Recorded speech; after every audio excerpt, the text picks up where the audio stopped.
Hello everyone, welcome back. तो आज हम देख लेते हैं तोरू दत्त के famous poem Sita. Toru Dutt Anglo Indian poet हैं। ये बंगाली राइटर हैं। इन्होंने ओनली 21 इयर्स ही सरवाइव किया, उसके बाद इनकी डेथ हो गई थी। ये पोएम जो है सीता, वो 22 लाइन्स की ओनली छोटी सी पोएम है, पर उसमें फीलिंग बहुत ज़्यादा है इस पोएम में। चलिए अब हम स्टार्ट करते हैं। 3 happy children in a darkened room. 3 happy children, 3 बच्चे हैं, और ये बच्चे कौन से हैं? ये तोरू दत्त है और उनके 2 भाई हैं जो कि अब इस दुनिया में नहीं रहे हैं। What do they gauge on with wide open eyes. ये बच्चे क्या देख रहे हैं? एक डार्क रूम है, एक अंधेरा रूम है, उसमें ये बच्चे अपनी वाइड ओपन आइज मतलब आंखें फाड़ के क्या देख रहे हैं? A dense dense forest where no sunbeam prize and in its a centre cleared spot there bloom gigantic flowers on creepers that embarrass tall trees. There is a quite lucid lake. तो a dense forest, बहुत ही गहरा घना घना जंगल है। No sunbeam prize मतलब वहां से एक भी सन की रेज, एक सन की रेज भी नहीं आ सकती है। वो इतना ज्यादा घना फॉरेस्ट है, आप इमेजिन करना बस। And in its centre a cleared, और बीचों जंगल के बीचों बीच में एक क्लियर्ड स्पॉट है, मतलब एक खाली जगह है। There bloom gigantic flowers on creepers, मतलब यहाँ पे एक बहुत ही बड़े, बहुत ही सुंदर फ्लावर्स मतलब उगे हुए हैं। वो एक क्रीपर्स की तरह, क्रीपर है मतलब जो जैसे मनी प्लांट होता है ना, क्रीपर होता है वो चढ़ता है, तो वैसा पेड़ है, बहुत ही अच्छा सा और बहुत ही गहरा घना। दैट एम्बेरस टॉल ट्रीज, जो कि बहुत बड़े बड़े पेड़ को घेरा हुआ है अपना, ऐसा घेरा हुआ है जैसे लगता है कि वो उसे हग कर रहा है, मतलब वो उसे गले से लगाया हुआ है। They are in a quiet lucid lake, यहाँ पे एक शांत और एक साफ बहती हुई लेक है। The white swans glide there, और जहाँ पे बत्तख जो है, वाइट बत्तख जो है वो अपना तैर रहे हैं। वेयरिंग फ्रॉम द ब्रेक, अपने पंख फड़फड़ा रहे हैं और इधर से उधर अपना पानी में मस्ती कर रहे हैं। द पीकॉक स्प्रिंग्स, पीकॉक मोर जो है वो डांस कर रहे हैं, मोर डांस कर रहे हैं। There herds of wild deer race, और जो वहाँ पे हर्ट्स ऑफ वाइल्ड डियर मतलब जो हिरन का जो झुंड है ना, वो रेस लगा रहा है। मतलब कि ये इतने ब्यूटीफुली, और ये सीता वही है, वही सीता के बारे में बताया गया है जो रामायण से अडॉप्टेड, जो वहाँ पे सीता है, सीता माता है, राम जी की वाइफ है, उन्हीं के बारे में ये सीता है, वही ये सीता है। नेक्स्ट लाइन हम देख लेते हैं। There patches gleam with yellow waving grains, मतलब वहां पे patches gleam with yellow waving grain मतलब कि पीली सरसों और गेहूं जो होते हैं ना, वो लहरा रहे हैं। There blue smoke from strange altars rises light, और यहाँ पे ब्लू स्मोक मतलब कोई ब्लू कलर का जो धुआं होता है, स्मोक जो धुआं के जैसा कुछ आ रहा है, ऐसा लगता है कि यहाँ कोई है जो आग जला रहा है।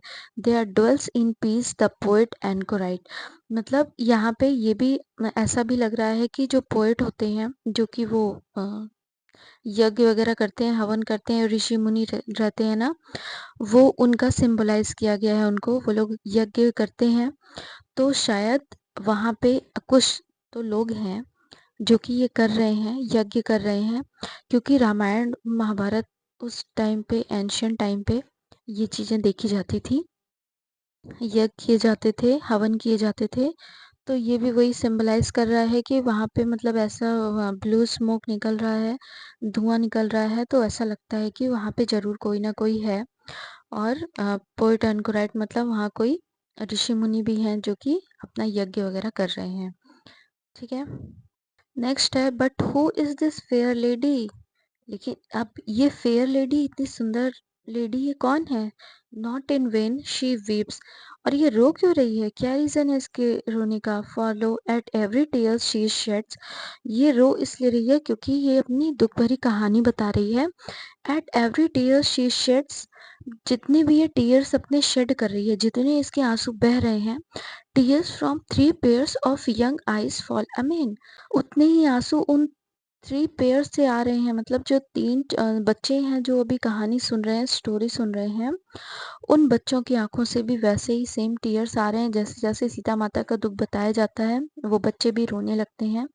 और and both in sorrow are the three young heads. और ये दुःख इतना फ़ील करने लगते हैं कि वो अपने सिर को, हेड को अपने डाउन कर लेते हैं, सर को झुका लेते हैं और वो रोने लगते हैं। तब इनकी मदर सोचती है कि अब जल्दी से ये स्टोरी एंड करें, नहीं तो बच्चे और दुखी हो जाएँगे। और मदर हैं तो ये ऐसा तो नहीं चाहेंगी, इनकी माँ ऐसा नहीं चाहती हैं कि बच्चे और रोएँ और इसी चीज़ के बारे में सोचने लगें। तो इसकी मदर जो हैं वो जल्दी-जल्दी स्टोरी को एंड करती हैं। अभी आगे की आपको लाइन में दिखेगा। It is an old, old story, and the lay which has evoked said Sita from the past is by a mother sung।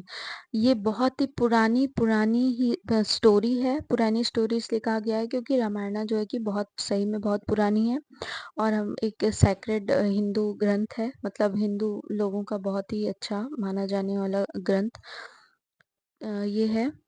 और इसमें सीता के बारे में ही बताया गया है। सीता के बारे में स्टोरी है जो कि एक मदर अपने बच्चों को सुना रही है। टिज हस्ट at last and मिल्ट्स the picture from there site away. और वो अपनी, अब ये जो माँ है ना वो चाहती हैं कि ये स्टोरी अब बच्चों के सामने से हटाई जाए क्योंकि बच्चे बहुत ज़्यादा उदास हो गए हैं। Yet shall they dream of it until the day. और ये दिन भर उसके बारे में सोचते रहेंगे, इवन सपने में भी सोचते रहेंगे।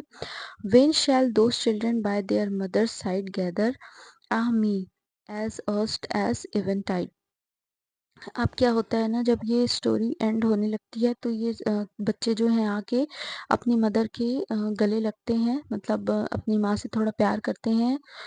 थोड़ा हग करती है उसकी माँ और अपने पास मतलब रखती है और अच्छे से हग करती है और ये स्टोरी ये यहीं पे एंड कर देती है क्योंकि ये नहीं चाहती हैं कि इनके बच्चे जो हैं वो इस स्टोरी को लेके ही परेशान हों और इसी के बारे में बस सोचते रहें। तो इनकी मदर जो है वो जल्दी से स्टोरी एंड कर देती हैं और बच्चों को गले से लगा लेती हैं। तो ये सिंबलाइज़ किया गया, ये सिर्फ़ सीता की ही स्टोरी नहीं है, ये बल्कि तोरूदत्त अपने भी बारे में बता रही हैं कि इनका बचपन, इनका चाइल्डहुड, मतलब चाइल्डहुड मेमोरी अपनी शेयर कर रही हैं कि कैसे वो अपने भाइयों के साथ अपनी मदर से स्टोरी सुनती होंगी क्योंकि अभी उनके भाई नहीं हैं, तो वो शायद उनको याद करते हुए इस स्टोरी को लिखी हुई हैं। तो अगर आपको स्टोरी पसंद आए और मेरी मेहनत पसंद आए तो प्लीज़ लाइक करके जाइएगा और कमेंट में जो भी हो रिव्यू बताइएगा please. Thank you so much.